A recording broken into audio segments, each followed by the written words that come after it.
Hello everyone, this is Akash here. তো guys, আমরা রাজশাহী শহরের সন্ধ্যার সময় বের হয়ে গেছি রাজশাহী শহরের কিছু স্ট্রিট ফুড ট্রাই করবো বলে। অ্যান্ড সাহেব বাজার থেকে একটু হাঁটতেই দেখতে পাই এই মামার দোকানটা। আর মামার দোকানে যেয়ে দেখি গাইজ অনেক পরিমাণ ভিড়। পরে আমি মামাকে বললাম, মামা এই খাবারের নামটা কি? তো মামা বলতেছে এটার নাম বেলপুরি। আর গাইজ, এটা আমি এর আগে কখনো ট্রাই করি নাই, এটা ফার্স্ট টাইম ট্রাই করবো। তো মামাকে জিজ্ঞেস করলাম, মামা কত টাকা করে পিস? তো মামা বলছে পার পিস 6 টাকা।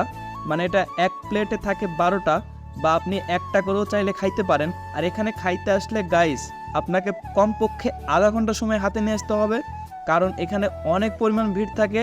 আর মামার দোকানে গাইস সব মেয়ে কাস্টমার, ছেলে কাস্টমারও আছে অনেক অল্প, বাট সব মেয়ে কাস্টমারই বেশি। আর মামার দোকানের খাবার খুব তাড়াতাড়ি শেষ হয়ে যায়। আর মামার দোকানের খাবারের টেস্ট না বললেই না গাইস, এটা অসাধারণ টেস্ট। আপনারা আমার কথা না বিশ্বাস করলে একবার হলো ট্রাই করে দেখবেন, যারা রাজশাহী শহরের ভিতরে আছেন। যারা খাইছেন তো খাইছেন, না খাইছেন একবার হলো ট্রাই করে দেখবেন। আর রাজশাহী শহরে ঘুরতে আসলে আমি বলবো এই স্ট্রিট ফুডটা একবার ট্রাই করার জন্য। টু বি অনেস্ট, অনেক ভালো লাগবে আপনাদের।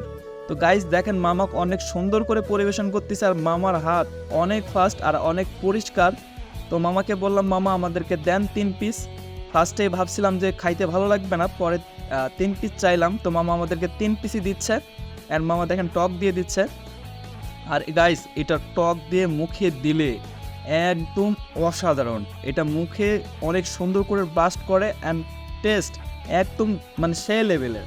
যারা রাজশাহী শহরে ঘুরতে আসেন একবার হলো এটা ট্রাই করে দেখবেন। আর এটা রং দেখেন গাইস, একবারে সেরকম। তো মামার দোকান ফুল দোকান দেখিয়ে দিচ্ছে, দেখেন মামার দোকানে সব মেয়ে কাস্টমারে ভর্তি। তো গাইস, এটা আপনাদের একবার হলো ট্রাই করে দেখবেন, আমি আপনাদেরকে রিকমেন্ড করলাম। তো গাইস, সবাই ভালো থাকবেন, আল্লাহ হাফেজ।